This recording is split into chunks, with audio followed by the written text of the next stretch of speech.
தென்னாடுடைய சிவனே போற்றி. திருச்சிற்றம்பலம். மார்கழி மாதம் 29வது நாள். திருவம்பாவை ஒட்டி சில சிந்தனைகளை தொடர்ந்து சிந்தித்து வருகின்றோம்.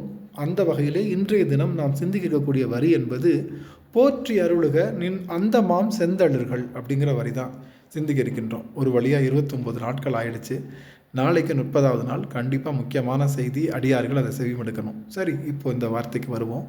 போற்றி அருளுக நின் அந்தமாம் செந்தளிர்கள். அந்தம் அப்படின்னா முடிவுன்னு அர்த்தம். ஆனால் தளிர் முடிவு இல்லையே. தளிர் என்பது ஒரு தொடக்கம் தானே, அது திரும்ப வளரக்கூடிய ஒரு விஷயம் தானே. அதை எப்படி அந்தம்னு சொன்னாங்க அப்படின்னு பார்த்தீங்கன்னா, இப்போ ஒரு மரம் எடுத்துக்கிட்டோம்னா மரத்தினுடைய வேர் என்பது ஆதி, அதனுடைய முடிவு என்பது அப்படியே தேடிக்கிட்டே போனோம்னா கடைசியில் ஒரு சின்ன குருத்து ஒரு தளிர் இருக்கும். அதுதான் முடிவாக இருக்கும். மரத்தினுடைய முடிவு ஒரு தளிர், அதனுடைய ஆதி என்பது வேர். ஆமாம், அப்போ அந்த முடிவு, ஆனால் அந்த முடிவு இன்னொரு தொடக்கத்துக்கு ஒரு ஆரம்பமாக இருக்குது. எதுவுமே இந்த உலகத்தில் முடிய போகிறதில்ல, அது இன்னொரு தொடக்கத்துக்கு ஒரு ஆரம்பமாக இருக்குது. அதுபோல தான் சிவபெருமானுடைய திருவடியும்.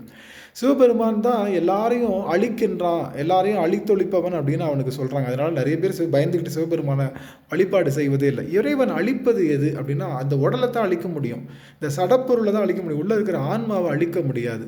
அப்படி இப்போ ஒரு கடையை யார் சாத்துறாங்களோ, ஒரு வீட்டை யார் பூட்டுறாங்களோ அவங்க தான் திரும்ப அந்த வீட்டை திறக்கவும் முடியும். அதுபோல் யார் அழிக்கின்றானோ அவனால் தான் திரும்ப படைக்கவும் முடியும், படைத்த பொருளை காக்கவும் முடியும், காத்த பொருளை மீண்டும் அதை அழித்தொழிக்கவும் முடியும்.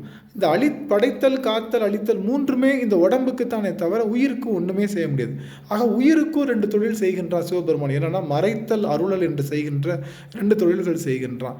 இறைவனுக்கு அப்போ ஆகும்போது 5 தொழில்கள் செய்வதனால அந்த 5 தொழில்களையும் பஞ்சாக்கர மந்திரம், நமச்சிவாய மந்திரமாக சொல்கின்றோம். ஆக சிவபெருமான் என்பவன் அழிப்பவன் அல்ல, அவனே ஆக்குபவன், அவனே படைப்பவன், அவனே காப்பவன், அவனே மறைப்பவன், அவனே அருள் செய்கின்றவன் என்று சொல்லுகின்ற 5 தொழில்களையும் மிகச்சிறப்பாக இந்த ஆன்மாவுக்கு தன்னுடைய கருணையினாலே செய்து வருகின்றான் சிவபெருமான்.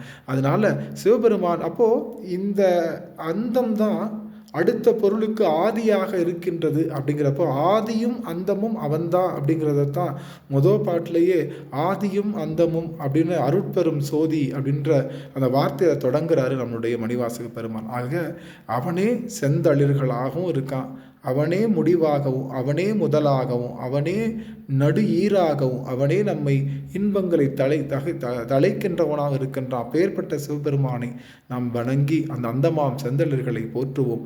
அடியார்கள் திருவடிகள் போற்றுவோம். திருச்சிற்றம்பலம். சிவாய நம. நாளைக்கு 30வது பதிகம் நம்ம 30வது பாடலை விளக்கம் செய்ய இருக்கோம். கண்டிப்பாக அதையும் எல்லாரும் கேட்டு அருள் செய்யணும். அடியார்கள் திருவடிகள் போற்றி போற்றி.